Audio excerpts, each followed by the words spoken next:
Asia Tech Podcast with Graham Brown and Michael Waite. Hello, welcome to Asia Tech Podcast. My name is Graham Brown. Today, our mission is to understand the Chinese market and the Chinese customer a little bit better.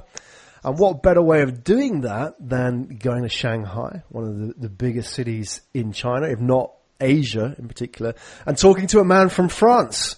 I'm not being trite. My point is that often the best way to understand a market is to come from the outside.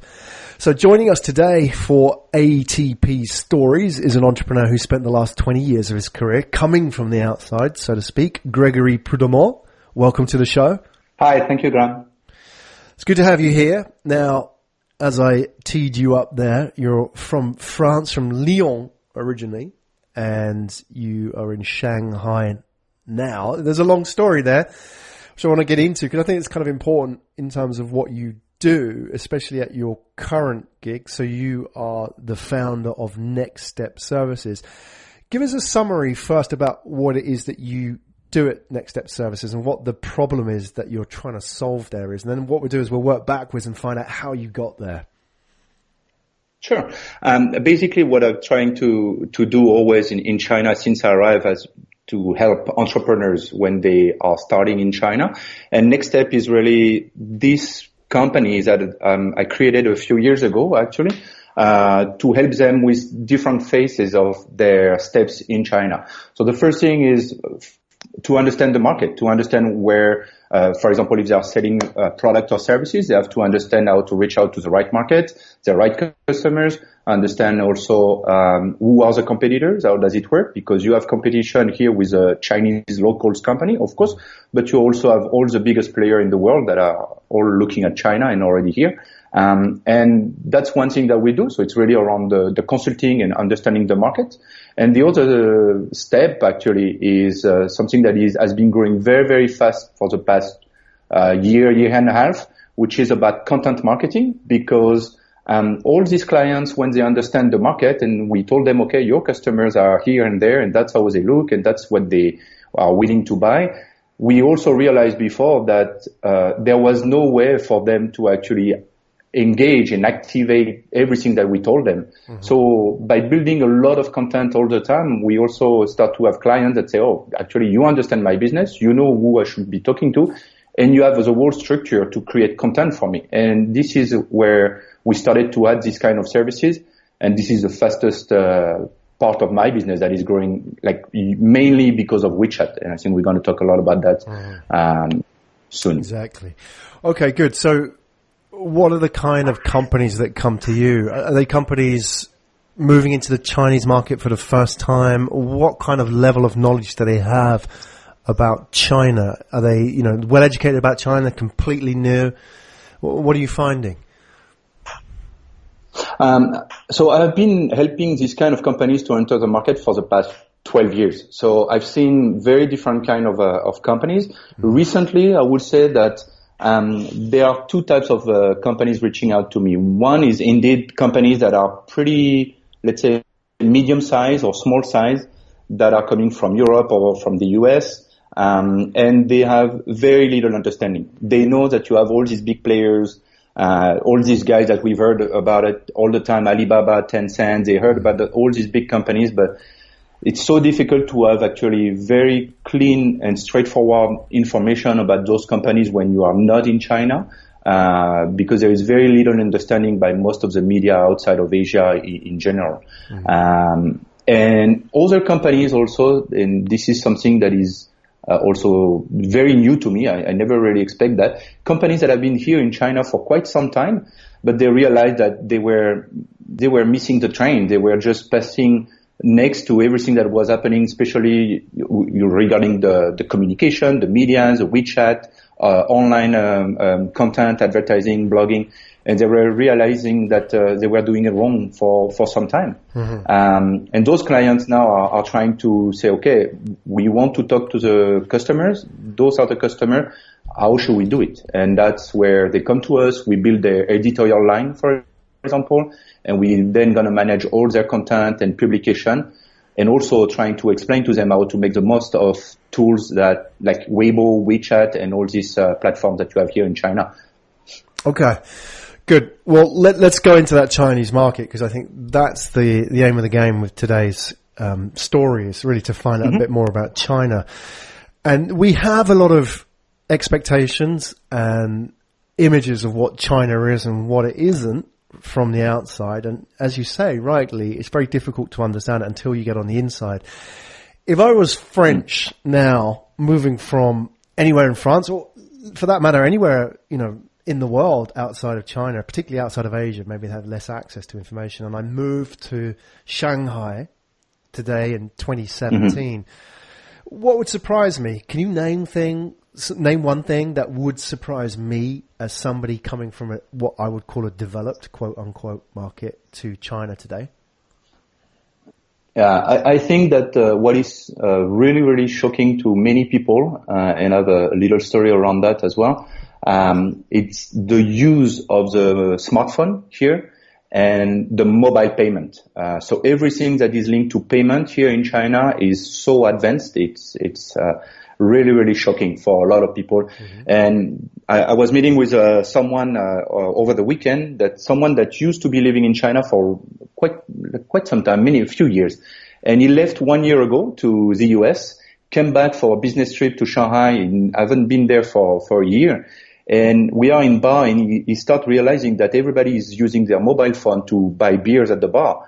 And he knows China, he knows how fast it can go, but he was really surprised on how fast these things became the constant for everybody. So everybody is using the phone. I can spend a week with only my phone and no wallet, and I can do everything I need. Do you use and this is something yourself? that no, I don't have to use cash. My phone will do it all. Right. You don't have to, but do you? I mean, just so we can understand. I mean, when people talk about mobile payment, for example, mobile payment's been around a long time, and even when you were in France in 1990s, right? It was there in the early telecoms day. But you're talking about mobile payment smartphones being, the default, the normal, rather than it's cool. Hey, look, I can pay with my smartphone in the bar, right? Okay, but now go and try and do that at the shop around the corner, right? So for you on a day-to-day basis, you don't need any cash. Is that what you're saying? I don't need cash. I don't need cash. And most of the people actually, they don't even carry cash. Because you can really buy everything with your phone. You can get, a farmer that is selling watermelons, from the back of his trunk, at the bottom of your building, and this guy will have a QR code, and you will pay him directly using your WeChat payment. Right. Gotcha. And this is where now everything is like this. So the mobile phone and the QR code also, which is, I know, not very used in Europe and in US, for a lot of people. But here in China, if you don't have a QR code on an advertising, if you don't have a QR code on a product, if you don't have a QR code in even on your business cards now, this is like not having the URL of the domain name of your website, the URL of your website. If you don't have this, it doesn't make sense to a lot of people. So when I have companies coming to China, the first thing they will do is downloading WeChat for their phone, because they know that here when they're going to arrive, people are going to take their name cards, but they're also all going to exchange the WeChat account. Right. So like these people, they can add them directly and follow up with them. So the WeChat account. However, for foreigners, when they come to China, they cannot have the mobile payment, because you need to have a bank card that are based in China, like a Chinese bank card. And you don't have other currency.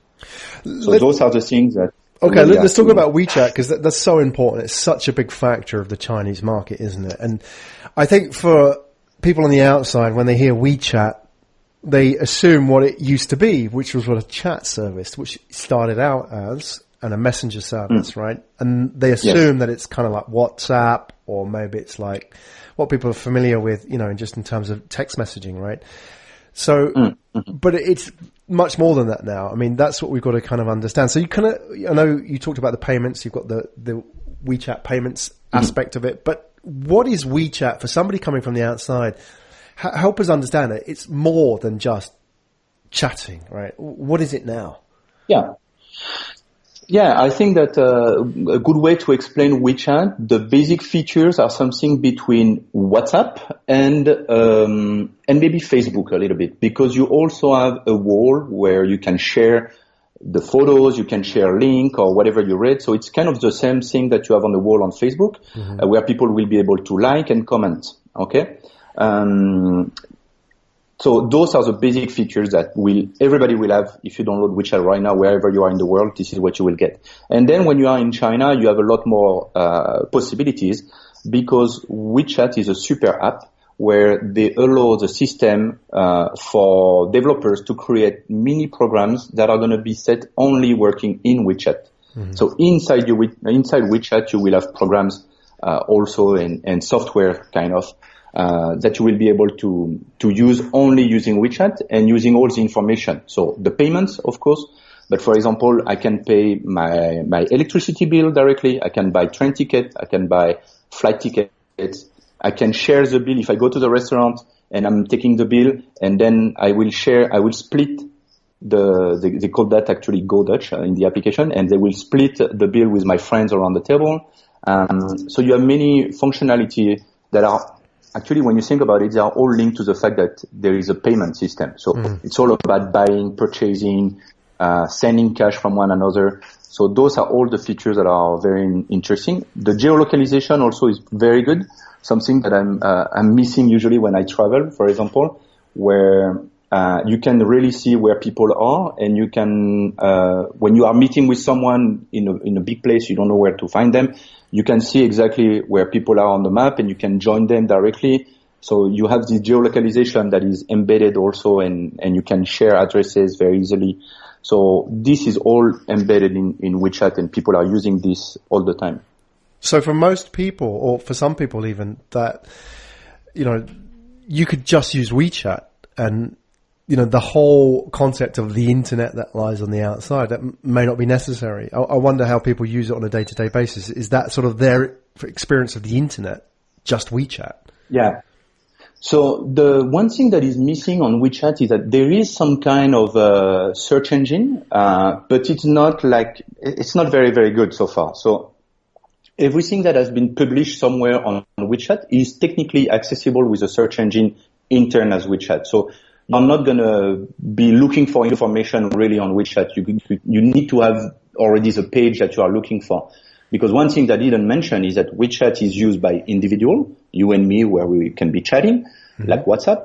But you will exactly have the same thing like on Facebook for fan pages, where you can have your page in a company page, a company account, where we call that subscription or service account, where the company are going to create their own WeChat content, and they will be able to push publication articles on a regular basis. And for example, this is where my company help a lot of my clients by doing this. We create all their contents, and we will use WeChat to publish it. This content is published and edited within WeChat. It's not online. It's not on the internet. It's not on the internet with a page that you can find by Googling something, It's really within WeChat. Okay. So whereas what we're used to, let's say, for example, in Europe or the US, America, you have a brand, any kind of established brand, the default is that they have a web page. And then only recently they've started getting Facebook fan pages. And in many cases, the Facebook fan pages is pretty, static. Not much happens there. People like stuff. They post a little bit of stuff. But there's no real interaction, is there, going on, apart from some sort of basic liking. But with WeChat, what you're saying, so I can understand, is that the WeChat aspect comes first. And I guess, you may have brands or companies that don't even have a website because they can exist purely on WeChat. Is that the case? Exactly, because, for example, I'm working for a big French medical company. It's a little bit like Johnson & Johnson, let's say. So for them, their strategy is that they created a mini website that is only working on WeChat, and we publish content only for their WeChat. So they are not even building a website. They have a company website somewhere because this company is everywhere around the world. But actually, right now, they are investing only on targeting their WeChat followers. So they are investing a lot of money and resources and everything, but only using WeChat. For example, one of the other projects that we do for the Milou, which is a guidebook for French-speaking family when they arrive to China, we do have a website because we say, okay, let's put that on a website at some point. Since we are creating the content, we're just copy pasting on a WordPress website, let's say. But we are focusing on the WeChat. We are working every week on developing the WeChat content. Actually, it's not really for the website, not even on Facebook. Actually, it's really for the WeChat, because we know that the first thing that people will do when they will arrive to China is going on WeChat. They will get all the information on WeChat. There was someone telling me, for example, that they don't even read newsletter because most of the information they get is directly on their mobile phone in their pocket on WeChat. So they don't really have to go to their emails and things like this. I know some companies also, they almost drop emails internally. They only use groups, because you can create groups the same way you can do that in WhatsApp, for example. So, chat group. Yeah. And they have a chat group for the marketing team, chat group for the whole team, chat group and that's how they exchange everything. Instead of having Slack, they will use this kind of vertical conversation by groups. Same thing. And they will exchange PDF file, documents internally. It's fascinating, isn't it? I mean, that's what a lot of companies coming from the outside are not prepared for, are they? They're not prepared for that kind of ecosystem, and they're used to having many, many different channels in a way, and now you've got like this one channel with it, or maybe even many channels within one channel, but one platform, so to speak. Okay, so let's come back to that, because I think that's a really interesting conversation. I think we can come back to that as well. I want to sort of, before we do, just put this into context as well, because your story, I think, is interesting, and it helps us understand if we then go back and look at the Chinese market again. So let's sort of step outside of the Chinese market first and talk about you, Gregory, and how you got there in the first place. Because we talked about it earlier, that obviously you're from France, you're from Lyon in France, and you somehow ended up in Shanghai in China. And Shanghai, compared to Lyon, I mean, population, I don't know the population of Lyon, but Shanghai is 24 million. So, you know, exactly. And Lyon's nowhere near that, is it? I'm not sure. It's not sort of a major city by comparison, is it? So no, I think that Lyon doesn't even have 1 million, or maybe it's a big city and everything, maybe 1 million. So what happened is that, I was always interested by history, actually, and general history actually lead me. I had some, for me, it was easy to learn languages at that time. And I said, okay, there was a university in Lyon that was pretty Japanese in 1998. And I realized that, okay, China, 5,000 years of history should keep me busy a little bit. All right, let's do Chinese. Yep. But you have to think that Chinese at that time was very not popular, because there was, I think you do speak Japanese. Back then there was maybe 400 people studying Japanese. And we in Chinese, we were maybe not even 20 people. So it was not popular. People were not looking at this. And for me, I went there not really for the language, but really for the history side of it. So I studied civilization, Chinese civilization for 3 years. Then I switched to something that's also at that time that I started coming to China for like summer school, summer camp. I was coming here to Beijing, and I took advantage on the fact that my Chinese was going well. I was speaking already, and I started to do little work, I did sourcing. I took groups around China. I did some trading, like everything that I could do instead of working in a restaurant in France. I was just doing this kind of little business here in China. My life also was cheaper. Back then, China was cheaper than France. Now it's getting complicated. Shanghai is super expensive. But back then, spending 2 months in China was cheaper than spending 2 months in France, definitely. And that's how I started. And I started to stop you there. I want to back up a little bit. Just put this into context. What year was it when you actually started your studies in China? 1998. 98. So that's when I started to study Chinese. I came to China the very first time in 2000, summer 2000. Went to Beijing for 2 months. And from there, I think from 2000 to 2005, I came almost every year or every other year, for the summers. I was spending a lot of time here in China doing everything I could do, basically. And in 2005, I moved to Hong Kong because I went back to school to do something a bit better with my Chinese instead of just doing civilization and linguistic. I didn't want to become a teacher. I didn't want to become an interpreter or whatever. So I said, I need to add something more business to this. So I went and followed some kind of business program in France. And I applied for an exchange year to Hong Kong. And because my Chinese was already good, I've been to Hong Kong many times, I got selected, and I spent 1 year, a little bit less than a year in Hong Kong in university. And from them, I never went back. Actually, from Hong Kong, I had the opportunity to move to Shanghai because a consulting firm, a Chinese consulting firm, here they were saying, we are not reaching out to foreigners. We are only working with Taiwanese, Korean, and Japanese, and maybe you could be interested on developing this. And he was already consulting on helping companies to come to China. And what we did actually was they helped me on setting up my own company. And every time that I was selling services, I was outsourcing it to them, kind of. Mm-hmm. After a little bit, I also realized one thing, that in China, I didn't have any network. I didn't have what we call here in China guanxi, which are relationship. If you don't have a relationship, if you don't have network here in China, you cannot really do anything. So you really need to build your own community.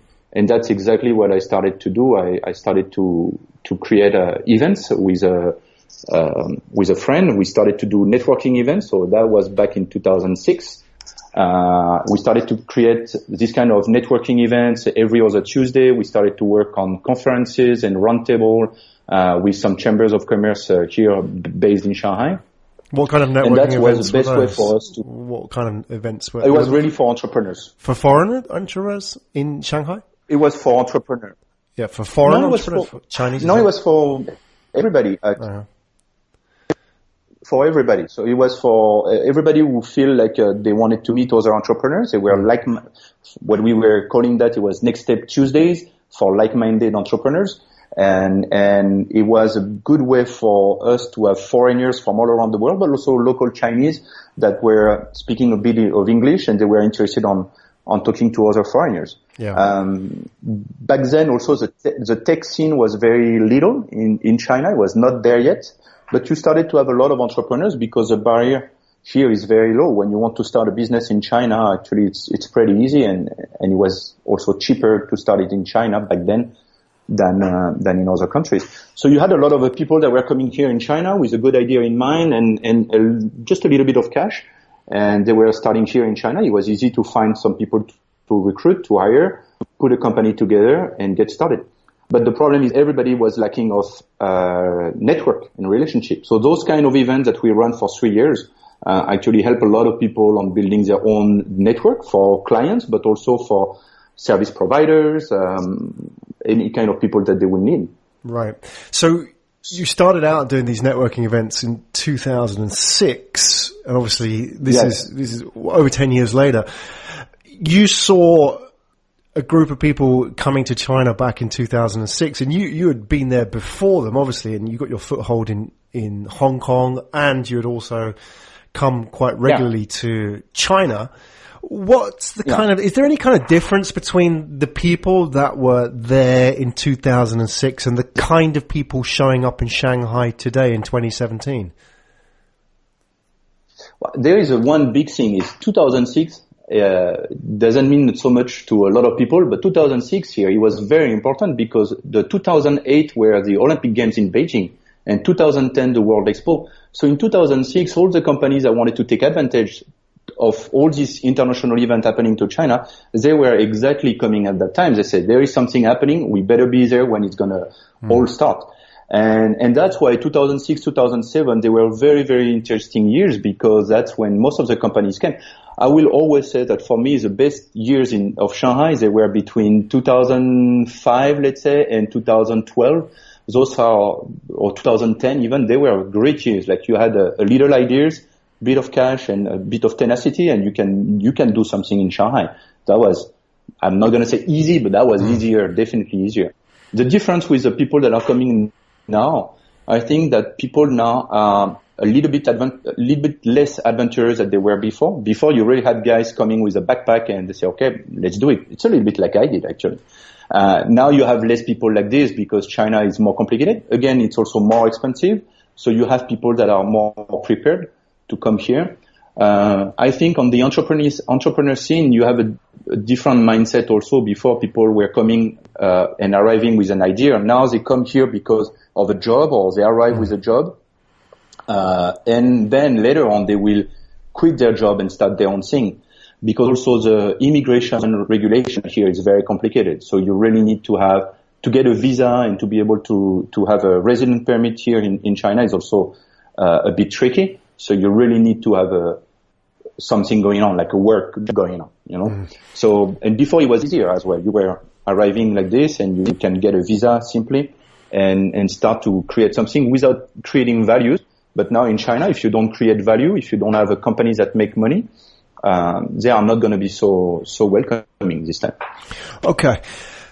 Really interesting in that sort of development that you say that, you know, when you moved to Shanghai originally, it was a lot more open in the sense that there was more opportunity, as was any city that would be in that sort of stage of development. And you came there, and now you're in a stage where you're quite well established in China and Shanghai, and you are helping people get into this market, and particularly people coming from the outside. How do you feel about the fact that you're not Chinese in this market, and you never will be Chinese, obviously? Obviously, you have gone to great lengths to learn the language, and beyond that, you have studied the culture and the literature and the history and so on. So you know it more than anybody else, but you're not Chinese. And somebody coming to that market would say, well, how is a French guy going to help me understand the Chinese customer? I need a Chinese guy to do that job. Somebody ideally who speaks really good English or French maybe, right? So how do you feel about that? Do you think that's a kind of a false way of looking at the market? Is that a wrong way of doing it? And how do you feel about the fact that, as I said, that, you know, you're in this business trying to help people understand Chinese customers and you're not Chinese yourself? I think this is a good question. I think this is something that always comes to me when I'm pitching my services. But the problem is that when you spend some time here in China, you will also understand that talking to Chinese, even if they speak great English, there is a big culture difference. There is a gap here. And there are a lot of people making a lot of money in China working on cross-cultural situation because it's not so easy to actually fill this gap. And me being in between actually, and of course I'm not working by myself. I have a team, and most of my team that are based in Shanghai are of course Chinese, Shanghainese, and they have been working with me for many years. And those people, they are also like me. They speak several languages, so they are Chinese, but they understand. They speak French, and they have been spending many years in France. Some others speak very good English, and they have been working in some other countries, and they also understand the gap as well. So my job is to actually make sure that when the foreign client is gonna pass a message to me, I will be able to also interpret it and translate it to be able to pass it to my team, so that in order that everybody understand and that the clients manage to express his needs and his situation to me with his own words and his culture references and everything, I will be able to pass that to the Chinese side, and the Chinese, my team, they will also understand me and they understand the client, and will be able to pass it to a real Chinese, 100% Chinese situation, for example. So the cultural gap, I think, here in China, things are changing for one reason also between what happened 10 years ago and now, is that a lot of the Chinese that you will be meeting now, especially in Shanghai, they all had the chance to travel, to study abroad. For a lot of them, they have a great level of English, and this is what you will find now. When I arrived, to have people that were speaking English, actually, most of the companies, they were run by people that were 50 years old and more. Those guys, they didn't understand English. Most of them never really traveled either. So back then, it was very, very complicated for them to understand. Like buying consulting, this is something that was very complicated also for Chinese companies to understand what a consultant was, because actually they just do things. They don't really get advice. They call their friend for advice and consulting. Yeah. You know, they don't buy services from someone. Exactly. So I think that, yes, go ahead. No, it's fine. Okay. Very interesting. And I think that, you know, what you're saying is that, you know, in a way, being in the situation that you're in, you know, it's not a disadvantage doing what you're doing. And I guess for companies coming from the outside, you really are a bridge between those outside markets and China. So you have a good understanding of both what the local Chinese want and also these foreign companies want. And obviously that gap's decreasing over time, as you say. And that's helping things in a way because, you know, that may make things easier for the communications on all sides. And I think the situation you're in is a real advantage as well. Sometimes not being part of a market in a sense, you know, in terms of identity, is a real advantage because you see things which people take for granted, maybe the local Chinese. I mean, if you were to go back to France, you would see it differently, right? From how you were seeing France when you were growing up. Because now you've seen things, right? Now you know what's real and what's not real. And in a way, that's the kind of the role that you have, you know, even though you say sort of the gap, you know, some people don't like living in the gap, do they? Because it's uncomfortable. They feel like, oh, you know, I want to be French in France, right? But you're in that gap in China, and I think that's a real position of advantage to play with, you know, and some people don't like it, but obviously that's a position in which you thrive, right? So I think that's, you know, interesting that you can enjoy that responsibility as well. Yeah, definitely. I think that most of the people that are coming to China, they all, I mean, to be very honest, I think people don't come to China for the weather, right? Or for the beach or whatever. They come here to work, make money and actually get a business going on. And because China is a huge opportunity. The problem is that either you arrived 10 years ago like I did and you kind of follow what was happening and you learn along the way. And that's probably what I did and many other people also. And you learn the language and you get used to it and you are here with the first version of WeChat and all these things. And so you learn from that. But when you arrive now and you are dropped here in China, you don't have time anymore because China is so demanding. The market is really, really fierce. If you are here to start a business or you are here to open the branch of your company or whatever here in China, you really have to get to 200% because nobody is waiting for you. So in this case, you need help and you need people that are going to help you on understanding the technology, understanding the team also, like how do you communicate with your team? How do you manage a Chinese team? You don't do it the same way that you will manage a team of American people or French, you know, it's very different. And even more complicated when it's a mixed team. I'm talking to a company right now. It's a tech startup, and they grew from 6 people to over 50 people in 3 months, something like this. And they have many problems because they have a team that is very mixed and the message are not going through the same way. So they have very different way on managing the whole team and making everybody comfortable in this kind of thing. Very complicated. So again, that's why cross-cultural is something very complicated in China. This is something that is working very well. What are the kind of mistakes that companies make when they come into China now? Now you mentioned some of them already, but what are the repeat mistakes that people make when they get into Shanghai, as an example? I think that a lot of people, they will trust easily. They will trust the first person that was nice and took them to lunch and speak a bit of English. And I saw so many companies trusting the first person they met.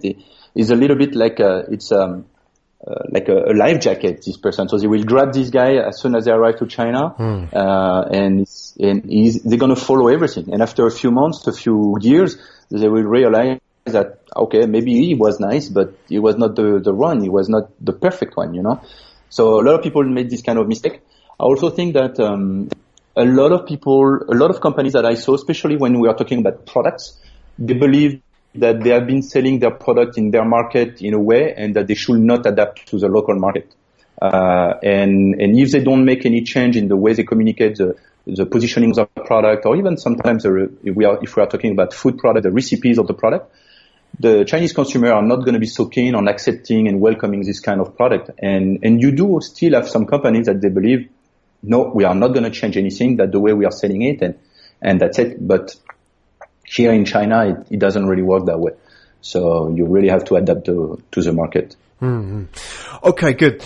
Excellent. And just sort of finishing up, I'm really fascinated by this the Milu project, which you've already mentioned, which is effectively a digital guidebook for French families coming to China. So exactly. Is that a thing now? Do you see French families coming to China? I mean, is it something that's increasing? What's driving it? Tell us a little bit about that. What's going on? Yeah.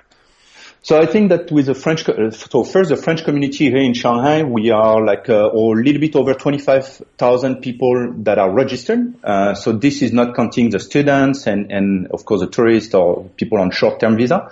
But 25,000 make the French community the number one European community in China, in Shanghai, sorry. So before the German, many years ago, German were number one because there is a huge need of industry and China always have been a big friend of Germans. So it always have been very well. But now that Shanghai is more and more about, let's say, services, tourism, everything that is linked to food and beverage. And here there is a lot of French coming in, and also on the tech scene, because a lot of startups now the French tech startup is very big, and same thing in China. We have a lot of startups that are coming from Europe, from France, or even starting from scratch here. Actually, a lot of projects, and this is something that I run and I help a lot also. So the families are coming here because some people, they are following a job most of the time. We know how it could have been very difficult in Europe for some of the companies. So moving to China is actually sometimes a great move, like an expatriate. Mm-hmm. I think that the expatriate package as we know it is disappearing because China is too expensive. So, and you have so many people on the market that you can recruit foreigners locally. You don't really have to go through an expat package anymore. And French are these kind of people also that they move and travel together with the family. So for example, the difference with Chinese, the Chinese will have no problem on leaving his family to Shanghai and going to work in Beijing for 3 years. No problem. French, they don't do that. So they come all together, which also bring other problems. How do you send a French to a factory that is 6 hours from Shanghai if there is no school for the kids, if there is no doctors, if there is nothing? This is also very complicated. Mm-hmm. So the guidebook that we created is really about that. At the beginning was really a book, a paper version, that was meant to help French families when they were arriving here with how do you open a bank account, how do you register to the police, how do you open a phone line, for example. So really, like, how do you get started in China? How do you find an apartment? These kind of things. And slowly, for many years, I was talking to the creator, Manuel Ramos of Milu, and we were talking about the digital version of it. And many years ago, I was saying, we should go for an app, an application. This is the way to go and everything. And we really left this idea on the side for many years. But then WeChat exploded. So WeChat was everywhere. So we say, okay, now this is actually so much cheaper to do something on WeChat than creating an application. And actually people don't create the application anymore. You just do something on WeChat. And that's what we did. So we created we still have the paper version because some family, we are talking to maybe, older generation sometimes. So they like to have the paper version where we have very great cartoons to illustrate the whole thing.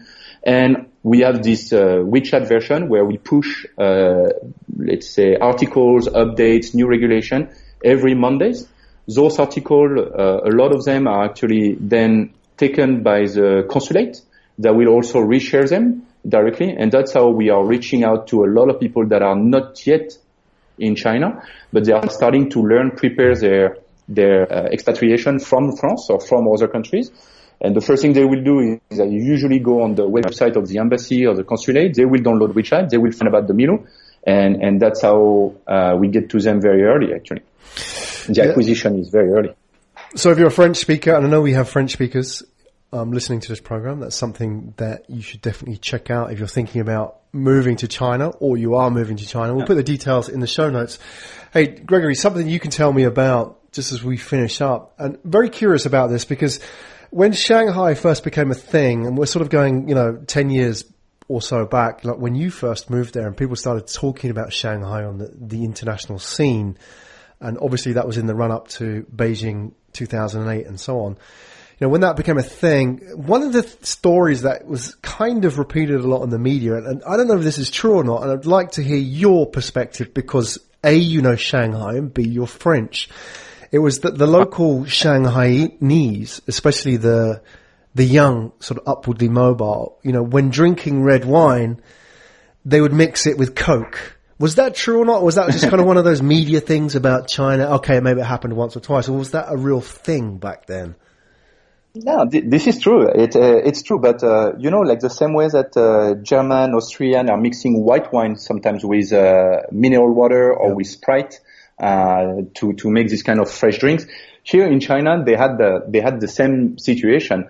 But one thing that I learned very, very recently is I don't know if you know this company Pernod Ricard. It's a big company that produces a lot of drinks and everything. So they came up with the idea of mixing whiskey with green tea because Chinese, they love green tea. And thus are the guy and they created the idea, they marketed it, and that became a real thing. Like to have when you were ordering a bottle of whiskey in a club, of course they will always bring you green tea. There was no Coke, there was no other thing. It was green tea with a whiskey. And that was the thing. So yes, I saw wine with Coke. I saw it in a dinner many years ago.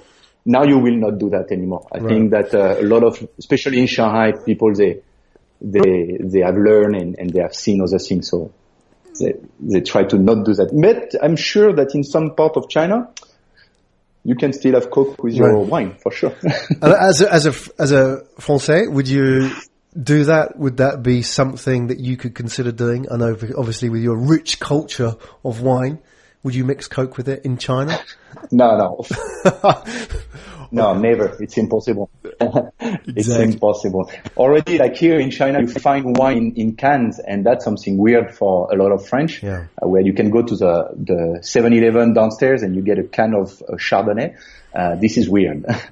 Yeah, exactly. But it kind of makes sense as well. I mean, it's interesting, isn't it? Because, obviously the wine industry in France has a long tradition, and there was a lot of resistance at the early stages of putting Screwtops on the wine bottles, right? But in places like Asia, you see that everywhere, and it makes sense, right? That's that whole kind of attitude is, well, we don't need tradition if it doesn't work. I mean, take the tradition of the wine and everything, but the actual bottling, we can improve it and make it better. Agreed. And actually, I think the New World have done a lot of work. Even there was an article going around lately that France has lost a little bit the first place as a wine importer to China, and Chile, Australia, New Zealand, they are all taking over very easily. South Africa, because their labels are easier. The cork, also the screwing of the cork that they have is much easier as well. They are more flexible. So than the wine where in France we are so traditional and strict about this that we don't adapt necessarily to the market. Some companies make a lot of, again, we are always going back to what I was saying earlier. Like if you don't adapt to the market, at some point someone will. That's a great lesson as well. So thank you so much. That's Gregory Prudhommeaux, everybody, founder of Next Step Services. Really enjoyed having you on the show today, Gregory, and sharing your insights into the Chinese markets, and also particularly Shanghai, and since you've been there such a long time now in the grand scheme of things, how things have developed and how fast that market has moved. There's a lot, obviously, more to talk about when it comes to China and Shanghai, so it'd be great to do a part 2 at some point in the future and learn a bit about what's changing, because even 6 months in Shanghai is a long time, right? As you said, like your friend who went away for a year and came back, and things had changed radically when it came to payments and so on. But Gregory, thank you so much for coming on the show. Before I let you go, please share with us a link or links so people can find out more about you and what you do. Definitely. So the easiest way to find me will be on Next Step Hub. So it's Next Step in one word, hub, hub.com. I think you will put everything on the page as well. Yep. This is the best way, and you can find me on everywhere by googling Greg Prudhommeaux, and you will find it easily on Twitter and even on Facebook and everything. That's the best way to find what I do. Excellent. We'll put all the details in the show notes. Gregory, thank you so much for today. Thanks a lot, Graham. You've been listening to Asia Tech Podcast. Find out more at www.asiatechpodcast.com.